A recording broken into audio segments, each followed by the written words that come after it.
Saludos, amigos de nuestro programa, nuestro ministerio ante toda circunstancia. Hoy continuamos con nuestra serie, El deseado de todas las gentes. Estamos utilizando el libro y también los versículos de la Biblia que nos hablan de Jesús. Te invito para que en este momento le des compartir a tu celular. Invites a tus amigos para que estudien contigo esta serie de la vida del Salvador del mundo, Cristo Jesús. Vamos paso a paso estudiando lo que escribieron de él sus amigos, los discípulos, aquellos en los cuales Jesús se clonó, si pudiéramos decirlo de esa manera. Antes de seguir, te quiero desear el feliz sábado, que disfrutes estas horas sagradas que Dios creó para nosotros, para estar con Él. Así que te invito para que busques tu Biblia, busques tu lápiz, si tienes dudas, las puedas escribir en el chat y poco a poco las podemos contestar. Te invito entonces para orar. Querido Dios y Padre, gracias por el privilegio que nos das de abrir tu palabra y de estudiar nuevamente con nuestros amigos esta lección, este estudio maravilloso sobre Cristo Jesús. Bendícenos al estudiar.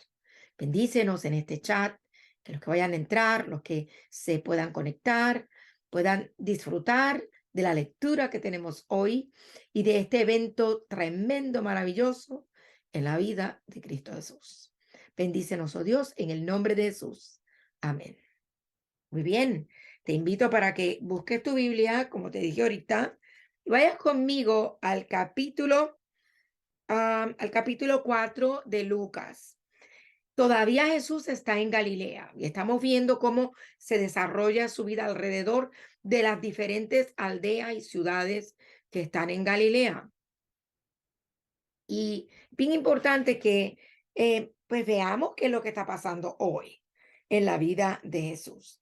Vamos a leer capítulo 4, 16 en adelante y vamos a ver hasta dónde nos lleva la lectura y qué opinión podemos tener nosotros de este asunto que estamos hablando. Así que te invito para que leas conmigo Lucas capítulo 4 del 16 al 30 y vamos a ir detallando algunas cosas mientras leemos.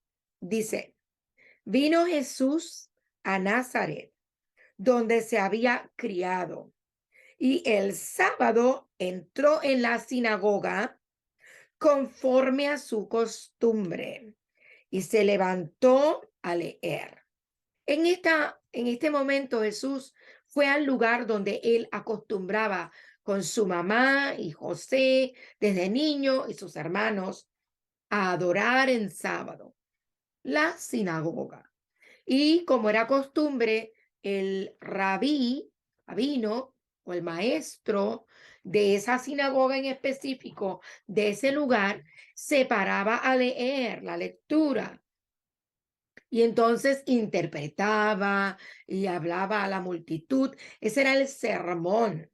Cuando después de las alabanzas y los cantos venía la parte del sermón. Entonces las personas que seguían siempre a Jesús estaban allí rodeándolo también y se pusieron a escuchar, porque en ese momento el rabino reconoció la presencia de Jesús, a quien le llamaban rabí también, porque él tenía seguidores. Y todo aquel que tenía seguidores era un maestro. Así que el sacerdote en ese lugar, en esa sinagoga, sacó la Biblia y le dio específicamente el rollo de Isaías para leer. Y específicamente el lugar que iba a leer Jesús. Aparentemente, en ese momento, ese día, ese sábado, en esa sinagoga, se iba a leer el libro de Isaías y específicamente Isaías 61, 1 y 2. que fueron los versículos que lee Jesús. Así que quiero que vayas conmigo, porque este niño, que era niño en esa aldea, se hizo hombre, ahora tenía seguidores y se conocía por toda la comarca en Nazaret de las cosas que Jesús estaba haciendo en Galilea, en las otras aldeas. Pero ahora estaba en su casa, estaba en su propia tierra y en la sinagoga de los ancianos que lo vieron crecer. Seguimos leyendo. Versículo 17. Se le dio el libro del profeta Isaías, y habiendo abierto el libro, halló el lugar donde está escrito: el Espíritu del Señor está sobre mí, por cuanto me ha ungido para dar buenas nuevas a los pobres, me ha enviado a sanar a los quebrantados, a pregonar libertad a los cautivos y vista a los ciegos, y a poner en libertad a los oprimidos, y a predicar el año agradable del Señor. No, Jesús les lee esta porción. Los ojos de ellos se hicieron grandes, sus oídos se miraban unos a los otros y comenzaban a cuestionarse: ¿quién es este? Se habla de él estos milagros. Ahora es Rabí. Y entonces se preguntaban ellos esta duda. Él está leyendo el versículo específico que hablaba del Mesías. Y entonces ahora no sabían ellos qué decir. Estaban mudos. Sus ojos estaban fijos en Jesús. Estaban impactados por la lectura. Jesús estaba allí delante de ellos. Y concerniente a la lectura, ellos estaban paralizados. ¿A qué vino? Dice las mismas cosas que Jesús estaba haciendo. 5 cosas, las leímos ya. Dice que él vino a qué? A darle buenas nuevas a los pobres. Ellos dirían: pobres nosotros. Nosotros no somos pobres. Nosotros tenemos la verdad. Nosotros somos el pueblo escogido. Nosotros no somos pobres. Ellos dirían: quebrantados de corazón. Nosotros no tenemos desánimo, ni depresión, ni estrés de ninguna forma. ¿Cómo va a ser? Nosotros somos el pueblo de Dios. Se les había olvidado que estaban oprimidos por el gobierno romano. ¿A dar qué? Vista a los ciegos. Nosotros, ciegos. ¿De qué está hablando este? A los cautivos libertad, y a poner a los oprimidos en libertad también, y a predicar el año agradable del Señor. Colmó la copa. En ese momento, ellos estaban impactados con la lectura. No podían entender que esto guardara relación. ¿Era Jesús? ¿Qué quería qué quería él decir con esas palabras? Jesús estaba viendo lo que hay en sus mentes. Y dice el versículo 20: enrollando el libro, lo dio al ministro y se sentó. Aparentemente esta era una posición en la cual ahora el que leyó va a explicar. El rabino tenía que explicar la lectura.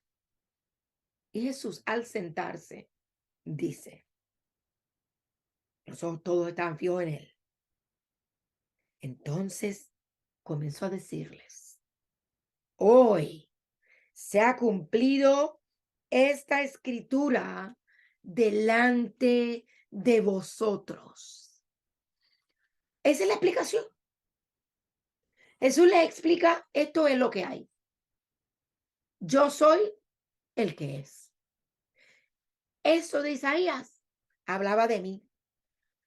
Miren lo que ya hemos hecho. Los cojos caminan, los ciegos ven, los tartamudos hablan, los leprosos son sanados. Cuando Jesús se sentó allí en Nazaret a explicar, después de haber leído Isaías 61 del 1 al 2, era porque él quería que ellos abrieran su entendimiento.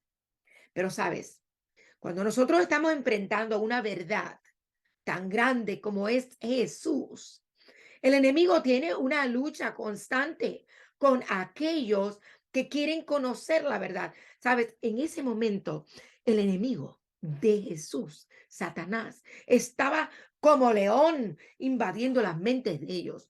¿Cómo va a ser que es el hijo de José, el hijo de José y María, el de Nazaret? ¿Cómo va a ser que no se sabe ni quién es su padre? Nos venga a decir él a nosotros que él, en este día se ha cumplido esto, que él es el Mesías enviado. El orgullo de ellos no permitía que esta idea entrara a sus mentes. Hubo resentimientos, recelos. Las palabras de Jesús indicaban que la obra que él iba a hacer en su favor era completamente diferente de lo que ellos deseaban ver. Estaban acostumbrados a todas esas ceremonias pomposas. Y ahora ven a este hombre gallardo, diferente, único en su clase. Porque la gente que lo describe de ese momento dicen que Jesús tenía un porte de rey. Y cuando él se sentaba y hablaba con una autoridad que todo el mundo tenía que escuchar. Pero en este momento, el enemigo de Jesús estaba trabajando en los corazones de ellos. No puede ser el hijo de José. No puede ser el hijo de José, proclamándose el Mesías. No, esto es un contraste tremendo, demasiado grande, con las enseñanzas que decimos nosotros, de que el Mesías que va a venir nos va a liberar de los romanos. Al abrir la puerta de la duda y por haberse enternecido momentáneamente, expectativamente estaban ellos asombrados, sus corazones se fueron endureciendo. Y al endurecerse, permitieron que Satanás entrara en su corazón y dudaron de Jesús y no tuvieron en cuenta la señal dada en ese momento. Cuando fueron conmovidos por la convicción de que era su redentor, quien se dirigía a ellos, no pudieron aceptarlos. Dice el versículo 22.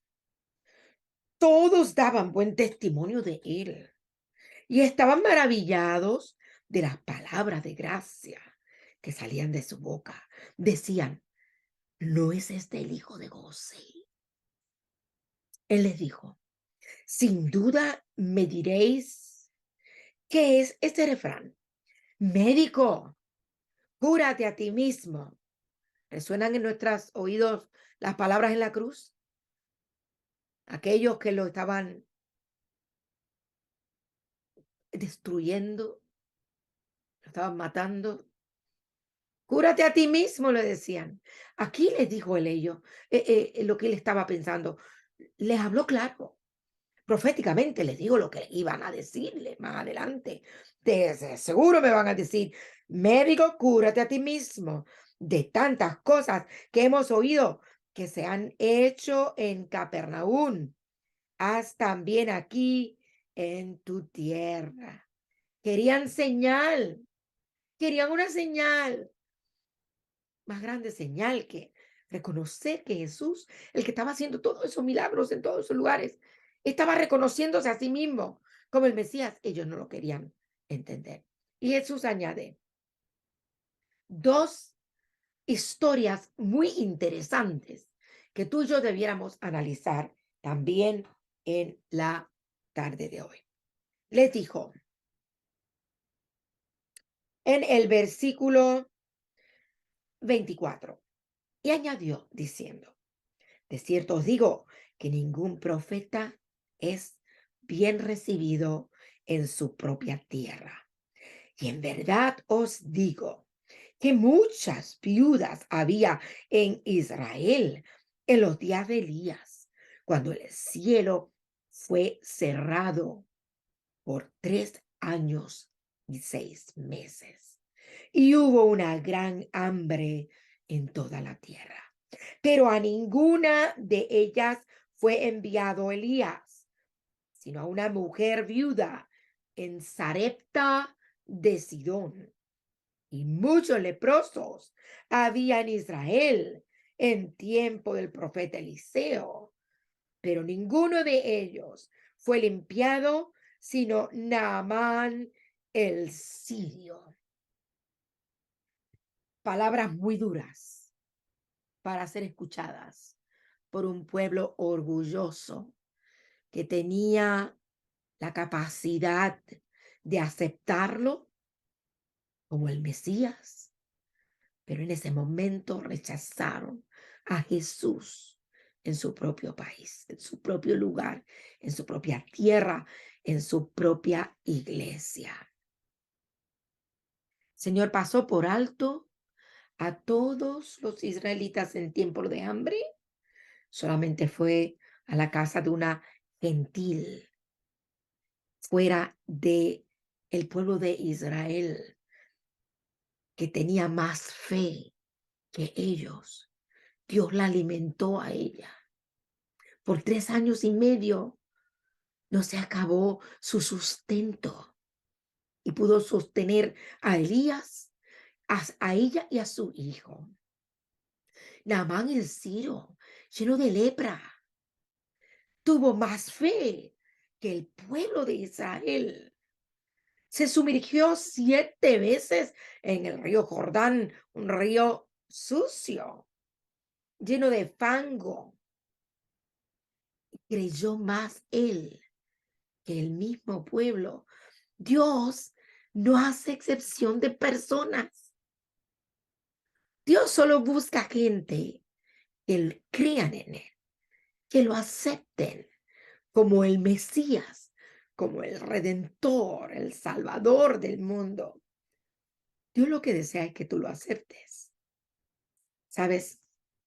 Versículo 28 dice que al oír estas cosas, todos en la sinagoga se llenaron de ira. Su pueblo, su gente, su rabino que lo conocía de años. Levantándose, lo echaron fuera de la ciudad y lo llevaron hasta la cumbre del monte sobre el cual estaba edificada la ciudad de ellos. Y miren, ¿para qué? Iban a matarlo, a despeñarlo. Las leyes romanas no permitían que el pueblo judío matara a alguien por sí mismos. Tenían que hacerle un juicio. Pero ellos estaban dispuestos a recibir reprimendas o cárcel de parte de los romanos, matando a un miembro de su propia ciudad, que no era un criminal, no le hacía daño a nadie, hacía el bien. El versículo que leímos ahorita dice: todos estaban maravillados de su testimonio y de las maravillosas palabras que él decía. Palabras de gracia, porque conocían lo que él ya había hecho en Capernaum y en otros lugares que le había estado antes. Dice que lo quisieron despeñar, pero él gallardamente pasó de largo en medio de ellos y se fue, porque no era su hora. No era el tiempo de que él muriera por unos poquitos, porque si hubiese sido así, hubiese muerto y no se hubiesen cumplido todas las señales que decía Isaías del Mesías, que decía Isaías que sería llevado al matadero, sería muerto en una cruz, se haría pecado por nosotros, porque morir en una cruz era considerado pecado para un judío. Eso lo inventaron los romanos para matar a los judíos que hacían am, revueltas contra Roma. Específicamente, ellos estaban detrás de esa secta de los celotes que se levantaban constantemente contra los romanos y asediaban a los romanos y los mataban a veces cuando los encontraban. La cruz se hizo para ellos.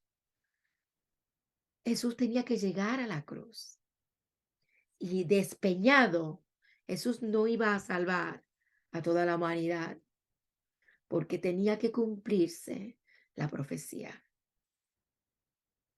Cuando tú y yo leemos estas palabras en el libro de Isaías y cuando nosotros nos damos cuenta que en realidad el Señor Jesús dejó anticipadamente su historia escrita, nos maravillamos. Cuando en la sinagoga se leyó la, am, diríamos, la profecía de Isaías, el Señor Jesús no continuó lo que Isaías estaba diciendo. Isaías continúa en su profecía diciendo a proclamar el año de la buena voluntad de Jehová. Omitió esa frase y día de venganza. Esa frase la omitió. Y día de venganza del Dios nuestro. Esta frase era tan cierta como la primera de la profecía. Y con su silencio Jesús no negó la verdad, pero sus oyentes se deleitaban en espaciarse en esa última expresión y deseaban ansiosamente su cumplimiento. Deseaban ser libertados. Pronunciaban juicios contra los demás, no discerniendo que su propia culpa era mayor que la de los demás. Ellos mismos estaban en la más profunda necesidad de la misericordia que estaban tan listos para negar a los paganos. Ese día, en la sinagoga, cuando Jesús se levantó entre ellos, tuvieron oportunidad de aceptar el llamamiento del cielo. Aquel que es amador de misericordia, según nos dice el libro de Miqueas 7:18, anhelaba salvarlos, anhelaba librarlos de la ruina de sus propios pecados. Hoy nosotros también tenemos la misma oportunidad. El Señor Jesús promete salvarnos, no en nuestros pecados, sino limpiarnos de nuestros pecados. Él promete llevarnos a un lugar mejor. Los judíos no apreciaron ese momento tan grande en el cual el Hijo de Dios se proclamó delante de ellos el Mesías, el Salvador del mundo. Cuando veían a Jesús prestar atención a aquellos a quienes ellos odiaban, a los gentiles, se llenaban de ira, se excitaban las peores pasiones, con toda su jactancia de que bajo el león de la tribu de Judá, ellos serían exaltados a una suprema eminencia.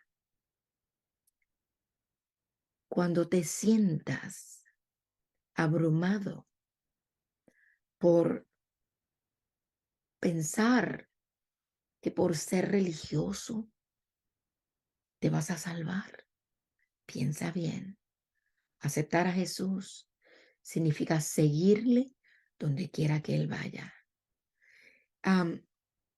Aceptar la vida de Cristo es también aceptar que nosotros tendremos una vida parecida a la de Él. Debemos aprender a ser humildes y aprender de que Dios está llamando a muchos para que entren al reino de los cielos. Que nosotros no nos convirtamos como los primeros que no quisieron a Jesús.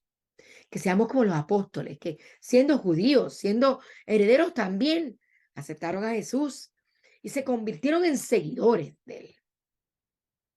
Y a través de ellos decimos nosotros hoy el Evangelio. El libro de Lucas narra esta historia para nuestra enseñanza, para que siendo nosotros poseedores de una verdad tan grande, no nos volvamos mezquinos y podamos compartirla con otros. Que el Señor te bendiga y puedas aprender de este ministerio de Jesús en Galilea, que podamos unirnos en fuerzas para alcanzar a otros y llevarlos a Jesús, el Mesías. Querido Dios, bendice a aquellos que han estado con nosotros en esta transmisión. Bendice también, Padre, a los que más adelante lo van a ver, que puedan analizar la Escritura y desear seguir al Mesías, el Salvador del mundo, Jesucristo. En el nombre de Él, el nombre más bello que podamos pronunciar nuestros labios, en el nombre de Jesús oramos. Amén. Dios te bendiga y Dios te guarde, y recuerda que en el ministerio, ante toda circunstancia, creemos en la Biblia. Si la Biblia lo dice, yo lo creo. Dios te bendiga y Dios te guarde.